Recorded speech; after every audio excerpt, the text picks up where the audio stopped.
Det var den kände rapparen Einar som sköts till döds i Hammarby Sjöstad i södra Stockholm igår kväll. 22:50 så fick vi in uppgifter om att en skottlossning ägde rum i Hammarby Sjöstad. När vi kom till platsen med flera patruller så anträffade vi en person som var skjuten med flera skott. Gärningsmännen är fler än en och man har skjutit flera skott och han avled efter en ganska kort tidsintervall efter brottet på platsen. Den 19-årige rapparen Einar, han slog igenom som 16-åring och han har vunnit en rad utmärkelser som till exempel P3 Guld. 2019 var han den mest spelade svenska artisten på Spotify. Einar föddes den 5 september 2002 och växte upp i södra Stockholm i förorten Enskededalen som även kallas Dalen. Han ville alltid bli rappare och började rappa redan som 6-åring. Han gjorde sin första seriösa låt på ett beat när han bara var 10 och han blev tidigt erkänd som en begåvad rappare i sin ort. I morse sa mamma son hej då för sista gången. Hon visste det var något skumt när han gick ut i trappuppgången. Einar hade problem i skolan och började vara utåtagerande och hamnade i trubbel. Han tog sig från sin mamma och placerades på olika behandlingshem vid flera tillfällen. Den 18 februari 2018, när Einar bara var 15 år gammal, så förde Einar och en annan vän iväg en annan yngre tonåring från sina vänner. Han slog den pojken och försökte sedan ta ner honom till marken, satte en kniv mot tonåringens strupe och höll ett vapen mot offrets mage. Sedan stal han pojkens jacka. Einar släpper Duckar Popo med musikvideo den 24 maj 2018. Den får mycket uppmärksamhet men också en hel del reaktioner från folk som säger: varför låtsas lilla svennen vara gangster? Gå tillbaka till Östermalm. Senare samma år, bara 3 dagar efter Einars 16:e födelsedag, den 8 september 2018, skar och högg han en annan tonåring i armen med en kniv. Han åtalades som minderårig för grov misshandel. I början av sin karriär fick Einar stöd av Dalen och lokalt baserade SSTV som stöttade honom med pengar för att göra låtar och musikvideor. De gav honom välbehövlig backup och street cred i genren gangsterrap som Einar satsade på. Han hade en ort att rappa och Dalen-nätverket som sina muskler. Hans managers var på den tiden Packi och Chapo.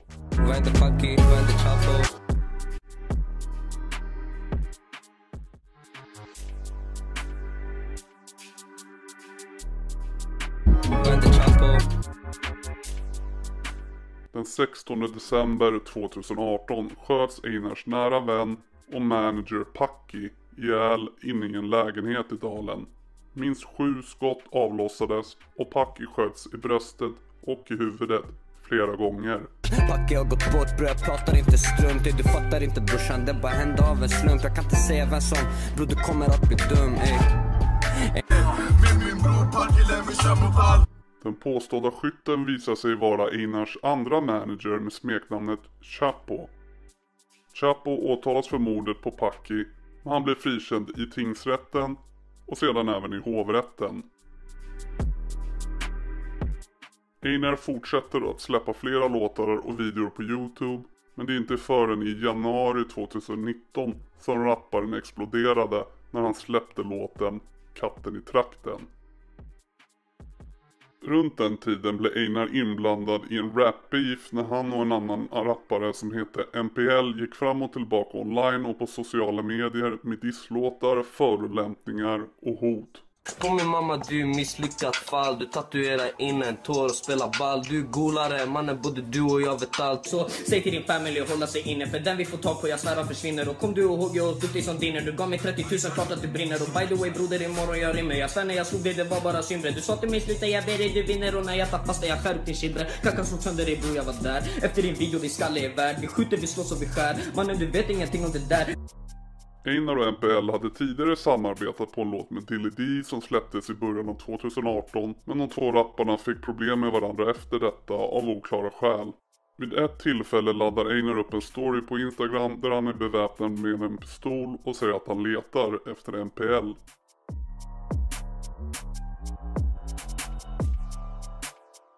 På sin plötsliga succé med Katten i trakten medan han satt på ett HVB-hem i Dalarna hade Einar detta att säga själv. släppte den först på YouTube och där började den trenda som nummer 1 och den fick 400 000 visningar på 5 dagar. Sedan släppte den på Spotify och dagen efter hade den 250 000 streams. Den exploderade och det blev helt galet. Jag kunde inte förstå det och den var nummer 1 i Sverige. Den mest spelade låten i hela landet. Siffrorna bara växte och växte. Efter Einars första banger förvandlades allt som han rörde till guld. Han tog greppet om topplistan och hans låtar hade över 100 miljoner streams. Det genomgående temat i Einars musik var våld, droger och gängkriminalitet. Einars texter och musikvideos refererade till och visade ofta vapen, våld, droger och kända brottslingar. De flesta av dessa musikvideor är inspelade och utspelar sig i Enskededalen, som är ett område på södra sidan av Stockholm, och polisen har identifierat minst ett kriminellt nätverk i förorten. Efter succén med Katten i trakten var det dags för Einar att presentera sig på riktigt. Han levererade sitt debutalbum Första klass.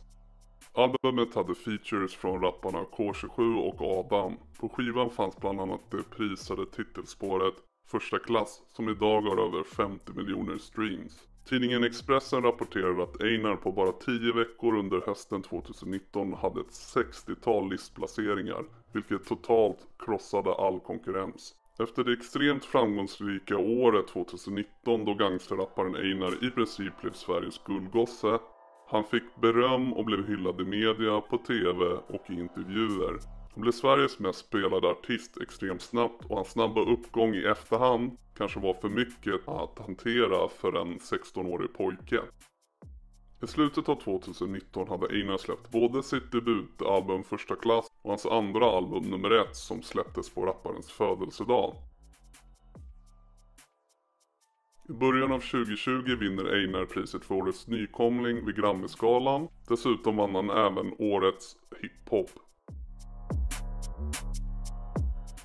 På P3 Guldgalan tog han hem kategorin Årets låt för superhitten Katten i trakten.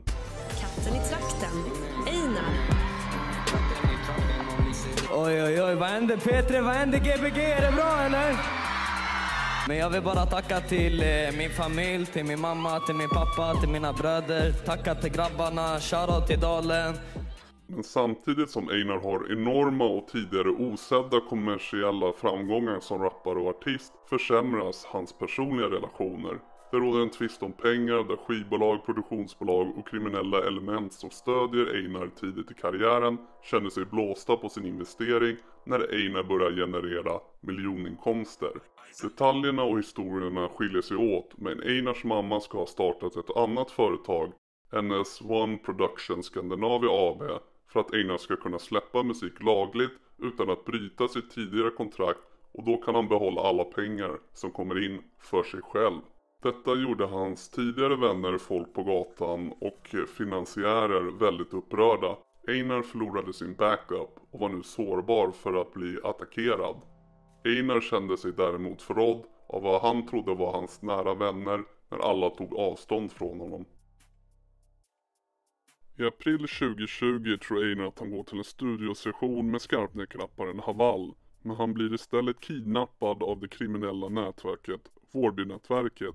Han blir misshandlad, förödmjukad och bestulen av sina kidnappare på en Rolex-klocka värd över 300 000, 2 guldkedjor värda över 160 000 och en pistol. Inte nog med det, hans kidnappare försöker också utpressa honom efter de har släppt honom och säger att de vill ha 3 miljoner kronor eller så kommer de släppa de förnedrande bilderna de tog på honom under själva kidnappningen.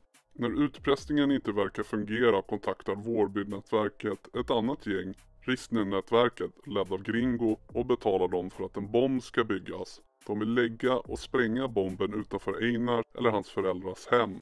Medlemmar av gängen är på väg med en sprängladdning i en bil till Einars hem, men de vänder och avbryter när de möts av polis på platsen. Kidnapparna släpper sedan bilderna online, men det fick inte den effekt de var ute efter. Einars karriär förstördes inte och han kommenterade kort detta på sociala medier och sa i princip att vem som helst kan bli kidnappad.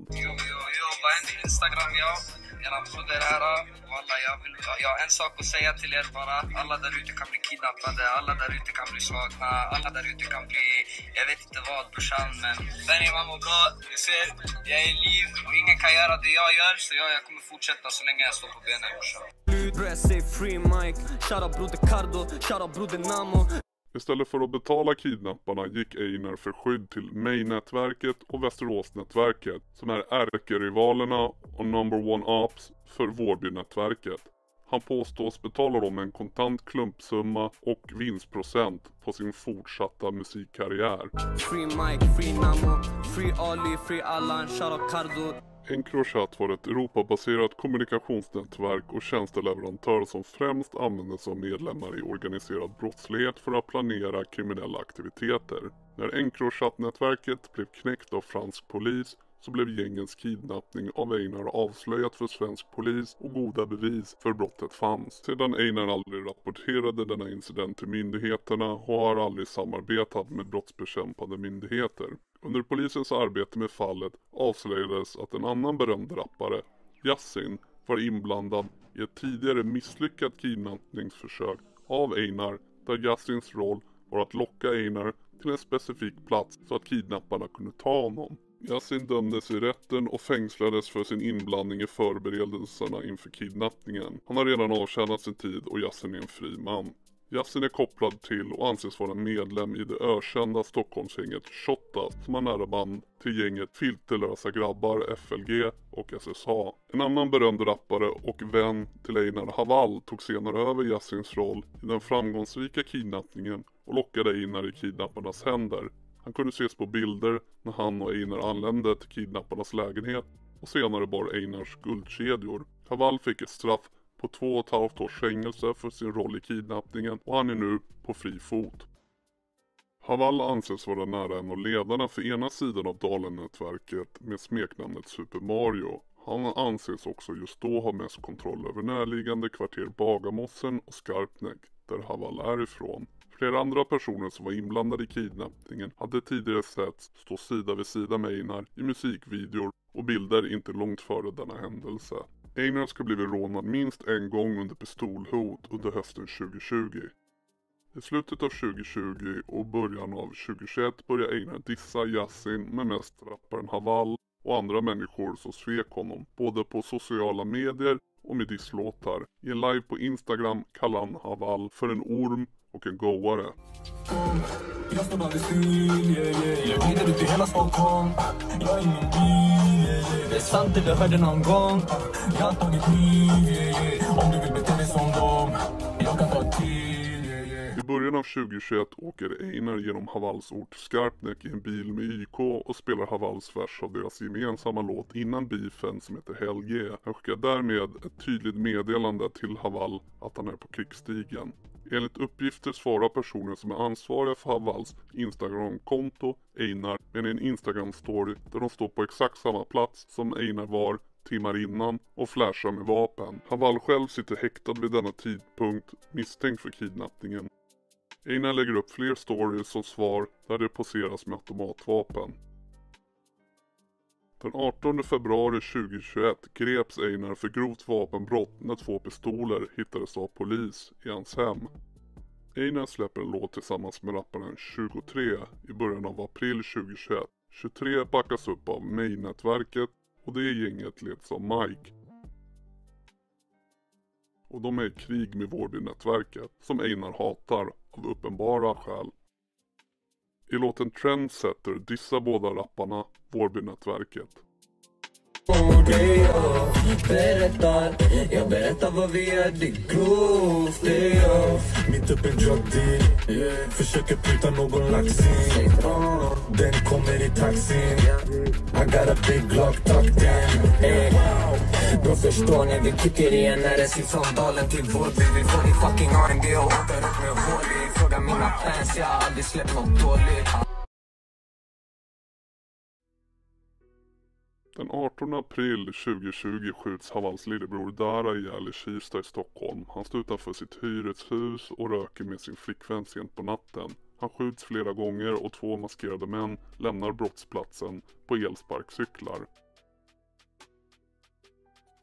Einar påstås ha dödat Dara eftersom Haval satt i fängelse vid denna tidpunkt för kidnappningen av Einar. Einar lade enligt polisens teorier pengar på Daras huvud som hämnd. Efter detta tillbringade Einar större delen av sin tid 2021 utomlands i Dubai, Amsterdam och Spanien för att spela in sitt 5:e album. Rykten sprids att det finns en stor summa pengar på Einars huvud. I september 2021 släpper Einar en låt med rapparen Adam från Märsta som heter Dansa. Efter låten släpps spekuleras det starkt i att Einar i sin vers tar äran för att ha dödat Havals lillebror Dara.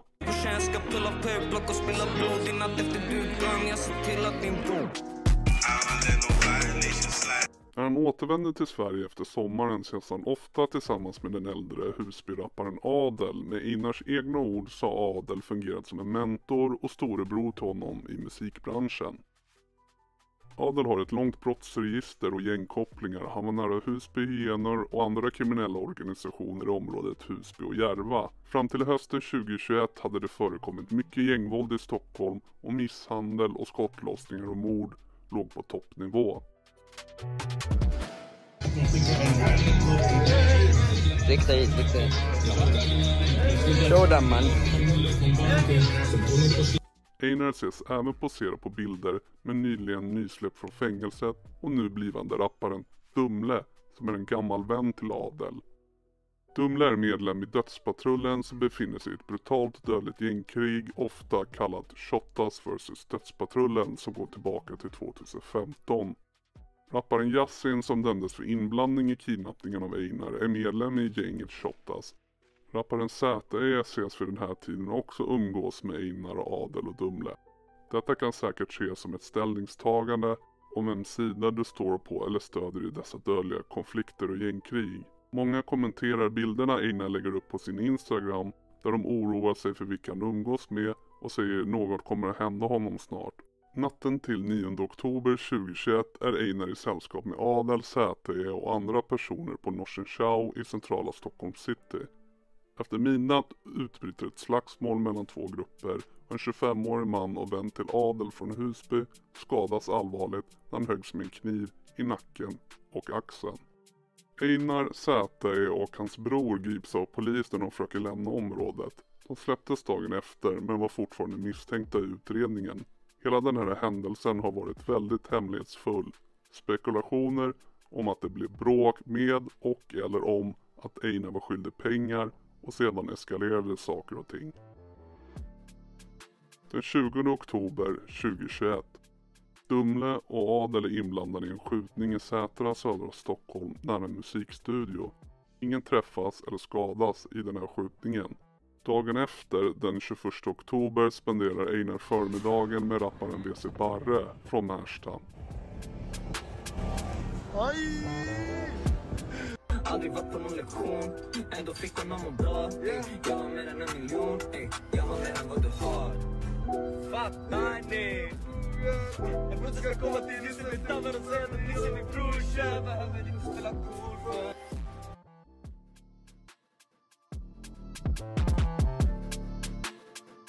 Han åker senare hem till sin lägenhet i Hammarby Sjöstad och sover på dagen. Någon gång på kvällen träffar Einar, Dumle och Adel hemma hos Einar. De 3 männen går vid cirka 22-tiden på kvällen in i ett låst cykelförråd som hör till lägenhetskomplexet men på en lägre nivå och längs med vattnet och kanalen.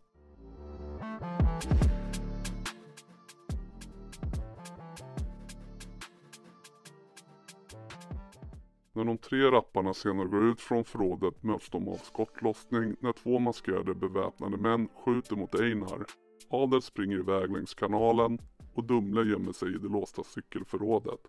Einar, medan han blir beskjuten, försöker springa tillbaka till sin port och lägenhet. Han försöker sedan av oklara anledningar ta in sig i porten bredvid sin men kommer inte in då blippen inte funkar. Och de beväpnade männen kommer ikapp honom. Skyttarna skjuter Einar med minst 1 skott i huvudet på nära håll. De ser till att Einar är död och filmar honom som bevis. De 2 maskerade skyttarna lämnar sedan platsen och flyr. Det hela var över inom 60 sekunder och Einar ska ha träffats minst 2 gånger. Det sägs en gång i bröstet och en gång i ansiktet. Han dödsförklarades på platsen och han hade fyllt 19 år bara månaden innan.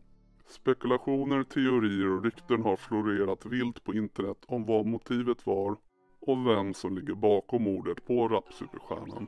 En sak är säker, hans död sörjdes av en hel generation som ansåg han var en av, om inte den bästa som någonsin gjort det inom svensk hiphop. Det kan sägas helt säkert att Einar under sitt korta liv gjorde ett avtryck och alla hade en åsikt om honom och han har haft stor betydelse för kulturen och på Sverige som land. Hans mord väckte stora politiska diskussioner och potentiella reformer. Fram tills idag har ingen misstänkt gripits och fallet är olöst.